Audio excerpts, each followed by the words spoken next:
الله.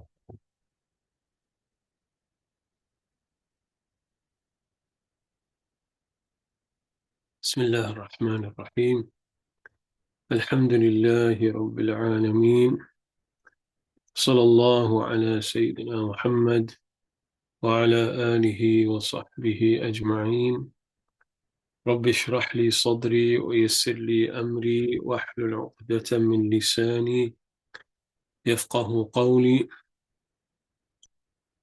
اللهم علمنا ما ينفعنا وانفعنا بما علمتنا وفقهنا إذا جهلنا وزدنا علما نافعا وعملا متقبلا يا كريم. وبعد، يقول شيخ الإسلام محي الدين الإمام النووي رضي الله تعالى عنه ونفعنا الله بعلومه وبركاته في الدارين: فصل: المراد من الذكر حضور القلب. So, اللهم صل على محمد. Some further points around dhikr in this blessed work, Kitab al-Adhkār, the book of Adhkar, the book of dhikrs, where Imam al-Nawawi radiallahu anhu arda, he reminds us that what's meant by dhikr, or the purpose behind dhikr, is not just to move the tongue, but it's that the heart is present. And that's one of the higher etiquettes of dhikr. So that should be one of the key purpose behind why you do dhikr, that your heart is with al-Madhkūr, that your heart is with the one that you're remembering, such that there should be some reflection upon what it is that you're reciting, and some understanding of the meanings of what it is that you're reciting. So Imam al-Nawawi radiallahu anhu arda reminds us, just as when reading the Quran, tadabbur al-ma'ani, reflection upon the meanings, is one of the etiquettes of the Quran, because Allah subhanahu wa ta'ala states, أَفَلَا يَتَدَبَّرُونَ الْقُرْآنَ, do they not reflect upon the Quran, or are the locks on their hearts? To undo the locks on the hearts, there has to be some reflection upon the Quran when reciting the Quran. So Imam al-Nawawi radiallahu anhu arda says, similarly with dhikr, there should be some element of reflection when engaged in dhikr Allah ta'ala, because both al-Quran and al-dhikr, they have shared purposes behind them, Quran being the highest of all dhikr.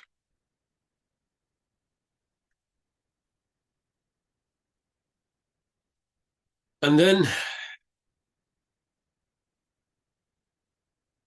just as you have reflection upon the madhkur, upon the one that you're remembering, in the same way that you have reflection upon the words of the Quran as you recite in the Quran, a further etiquette to move on. And this is such an important etiquette with dhikr. But Imam al-Nawawi radiallahu anhu arda, he reminds us, anybody who has a wazifa of dhikr, anybody who has a set amount of dhikr that he reads at a set time at night or day. I remember the words of Imam al-Haddad from one of his shuyukh, "Man laysa lahu wirdun fahuwa qird."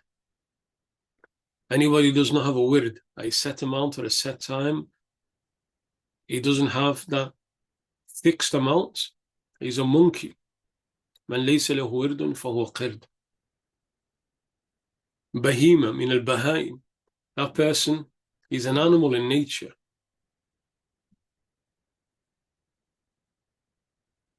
So the dhakir kathiran, the one who is abundant in his dhikr, which is the encouragement from Allah subhanahu wa ta'ala, has fixed times as to when he does dhikr. You have fixed times of prayer. Just as from Allah subhanahu wa ta'ala you have fixed times of dhikr. Morning and night time, times of dhikr. So Imam al-Nawawi he then highlights this point that if you have, and you should, everybody should have, a set amount of dhikr that you do at night or day, or after prayer, or any particular state that you're in, you have a set amount of dhikr that you do. If you were to miss it and you didn't get to do it at that time, you should do it again. You should do qada of dhikr that you miss. You should do qada of dhikr that you miss. Now the fuqaha, the imams of Sharia, of the law of Nabi Muhammad sallallahu alayhi wasallam, they pretty much agreed that qada, legally, qada is a feature of fard or wajib acts. If something's obligatory and you don't do it, then you make it up. But in terms of prayer, for example, it would state that there's no qada of sunnah because it wasn't required in the first place. But in terms of dhikr, the adab that Nabi sallallahu alayhi wasallam teaches us is that if you have a set amount at a set time and you fail to do it, then you should make it up. Then you should do qada of it. And he control the nafs, the beast that is the lower self, rein it in and discipline it and train it, that you have no choice but to do these. You have no choice but to do dhikr Allah ta'ala. And so once you get into the habit of always doing dhikr at the set times and never missing it at those times, and if you miss it, you're going to do it at a later time, then it'll become part of your nature to do those dhikr. And the dalil that Imam al-Nawawi brings for this, the evidence that he brings for this, hadith that comes in Sahih Muslim, it's also recorded the Sunan of Abu Dawood and the Tirmidhi and the Muwatta Imam Malik. Hadith Sahih, authentic hadith. Sayyidina Umar ibn al-Khattab radiallahu anhu, he reported that Rasulullah sallallahu alayhi wasallam said, "Man nama an hizbihi, aw an shay'in minhu, فقرأه ما بين صلاة الفجر وصلاة الظهر كتب له كأنما قرأه من الليل." Rasulullah sallallahu alayhi wasallam, as-Sadiq al-Masduq sallallahu alayhi wasallam, he said, whoever sleeps through his portion of the Quran at night time, you're one of those fortunate, blessed souls that Allah subhanahu wa ta'ala has covered with his mercy, that he allows them to wake up before Fajr, and you have a set amount of Quran that you read. And Nabi sallallahu alayhi wasallam said, if you happen to sleep through that one night, and you did not get a chance to read that Quran, and Salat al-Layl and Quran al-Layl is not fard. Night prayer and the Quran that's read at night is not fard. And Nabi sallallahu alayhi wasallam said that person who sleeps through that, or even a part of it, who then reads that between Fajr and Dhuhr, waqt al-Duha in the morning, it is recorded for him as though he read it at night. It's recorded for him as though he read it at night. This is a person who's done qada of the Quran that he would normally read at night. And Nabi sallallahu alayhi wasallam encouraged it. He didn't just say that he doesn't need to worry about it. He said, if you read that, you slept through the night that you would normally pray at night and read Quran, and in the morning you did qada of it, you made it up, you receive the reward as though you read it during that night. Every morning you read Surah Yasin, and one morning you fail to do it, and then come Dhuhr time you remember and you read it, you have the reward of reading at that of the morning. Every night time you read Surah Al-Mulk, and one night time you slept through, and after you prayed your Isha, you're exhausted, you went to sleep and you didn't get to read Surah Al-Mulk, that you would read night after night after night. And then when you woke up in the morning for Fajr, you remember, I didn't read Surah Al-Mulk. Iqra'ha, read it, do qada of it, and you will have the same reward as the one who read it the night before. And by that, you control your nafs. Your nafs will not, you don't allow your nafs to control you, you control it. The next etiquette that he mentions, Al-Imam al-Nawawi radiallahu anhu arda, he mentions,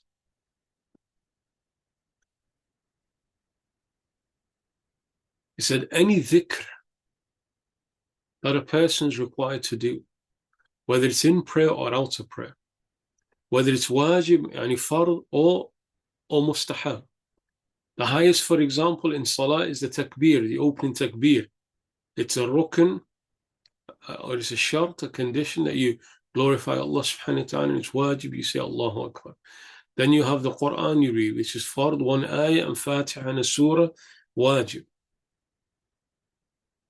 And then everything else is, the tashahud is wajib, and then everything else after that within the prayer is sunnah. And likewise, all of the dhikr that you read outside the Quran and all of the dhikr that you read outside the prayer, Al-Imam al-Nawawi radiallahu anhu ardah, he states, none of it is counted. None of it's counted unless that person moves his tongue and pronounces it. If a person reads it in his mind, he's not done anything. If a person, he says, I read my Quran by looking at it without moving the tongue, he's looked at the Quran, there's ajr and thawab, there's reward for that, but he needs to move the tongue. He needs to move the tongue to read it. So if somebody raises their hands for salah and in his head says Allahu Akbar, without moving the tongue, without producing sound, he's not in prayer. Al-Imam al-Nawawi radiallahu anhu ardah, he states that any dhikr, any statement that needs to be read, the tongue must be moved in order for it to count. And then Al-Imam al-Nawawi radiallahu anhu ardah, as he continues this introduction, he then mentions something about some of the books of hadith in which these dhikr of al-Nabi sallallahu alayhi wa sallam is to be found. He comments upon the fact that you get a certain type of book of hadith which gathers together what's termed the amal al-yawm wal-layla. Amal al-yawm wal-layla, the acts of the day, of the day and the night. So you have some imams of hadith who've written, and what they're speaking about particularly is dhikr and dua that's read during the day and during the night. Amongst the most important of these is the work of Al-Imam al-Nasa'i, the great Imam of Hadith, Al-Imam al-Nasa'i, who has a specific work called Amal al-Yawm al-Layla, the actions of the day and the night, where he gathers together different practices, particularly dhikr. But Al-Imam al-Nawawi radiallahu anhu ardah, and he goes through a lot, we won't mention this, but he goes through his full chain of transmission from himself back to an Imam who's known as Abu Bakr Ahmad ibn Muhammad ibn Ishaq as-Sunni. He himself has a work, and Imam al-Nawawi, in this blessed work, he quotes heavily from his work, one of the most extensive works on this subject, which is in print and it's published for those who are able to read in Arabic. So he mentions his chain of transmission back to Ibn Sunni on this work, which he's going to quote heavily, as well as his chains of transmissions to the great Imams of Hadith, al-Bukhari, Muslim, Abu Dawud, al-Tirmidhi, al-Nasa'i, and other of the great Imams of Hadith. He then mentions, and this is a lesson in terms of Hadith itself, and this is the adab of Ahl al-Ilm, of the people of knowledge. Al-Imam al-Nawawi radiallahu anhu ardah, he mentions that any hadith that he quotes from al-Bukhari and Muslim, or either one of them, al-Bukhari or Muslim, which is considered the highest degree of authenticity, what's termed in hadith al-hadith al-muttafaqun alayh. A hadith that al-Bukhari and Muslim have agreed upon as being authentic is the highest degree, such that Ibn Salah, the great Imam of Hadith, one of the main shuyukh of Imam al-Nawawi in the subject of Hadith, he held a view that stated if al-Bukhari and Muslim have agreed a hadith being authentic, it's qat'i, it's absolute in nature. So Imam al-Nawawi mentions that if a hadith that he quotes is in al-Bukhari and Muslim, or al-Bukhari or Muslim, so he's just going to quote that and nothing more. He's not going to grade the hadith. He's not going to say sahih, because the way of the Imams, except for one or two misguided people in this age who came and started recategorizing hadith in Bukhari and Muslim, and the Imams of hadith of Ahl Sunnah, they stated it's bad etiquette that somebody would say هذا حديث صحيح في البخاري ومسلم. This is an authentic hadith in al-Bukhari and Muslim. It's enough just to say the hadith in al-Bukhari and in Muslim, because the Ahl Sunnah have accepted as authentic pretty much everything that's in al-Bukhari and Muslim. So Imam al-Nawawi states that if it's in al-Bukhari and Muslim or Bukhari or Muslim, he will just state that and he won't need to say anything more, because you can take it as a given that if it's in those two works, then it's authentic. Anywhere else, any other book, at-Tirmidhi, an-Nasa'i, Ibn Majah, Malik, Musnad Imam Ahmad, any other work, he said, then he clarifies the status of the hadith as to whether it's weak or sahih or hasan and so on. And then he also points out that one of the main works in the books of hadith that he'll quote from is the Sunan of Abu Dawud. And Abu Dawud, in his work of hadith, he himself has a principle that if Abu Dawud himself, if he does not grade the hadith as being weak, then it means it's either sahih or hasan, means it's acceptable with Abu Dawud himself. So that's the end of the introduction. He then moves on to bring some ayat and ahadith that in a general sense speak about the great virtue of dhikr. Allah subhanahu wa ta'ala states, وَلَذِكْرُ اللَّهِ أَكْبَرُ, and truly the remembrance of Allah is the greatest. فَاذْكُرُونِي أَذْكُرْكُمْ, remember me, I remember you. فَلَوْلَا أَنَّهُ كَانَ مِنَ الْمُسَبِّحِينَ لَلَبِثَ فِي بَطْنِهِ إِلَى يَوْمِ يُبْعَثُونَ. Had he not been, had Sayyidina Yunus alayhi salam not been from those who do tasbih of Allah subhanahu wa ta'ala, Allah subhanahu wa ta'ala said he would have stayed inside the stomach of that whale until the day of judgment. What saved him? La ilaha illa anta subhanaka inni kuntu min al-zalimin. That's what saved Yunus, Sayyidina Yunus alayhi salam. It's his tasbih and dhikr Allah ta'ala. And Allah describes the angels by saying, يُسَبِّحُونَ اللَّيْلَ وَالنَّهَارَ لَا يَفْتُرُونَ. They glorify Allah by night and by day without ever getting tired. So these are some ayat, which inshallah we'll go back over in the next reading on Friday, bi'idhnillahi ta'ala. Imam al-Nawawi moves on to discuss certain ayat and certain hadith in a general sense that speak about the greatness of dhikr Allah ta'ala. We'll move on to that next time. Walhamdulillahi Rabbil Alameen. Wa sallallahu ala Sayyidina Muhammad wa ala alihi wa sahbihi ajma'een. We're going to go on to Fath Bab al-Inay in 10 minutes time.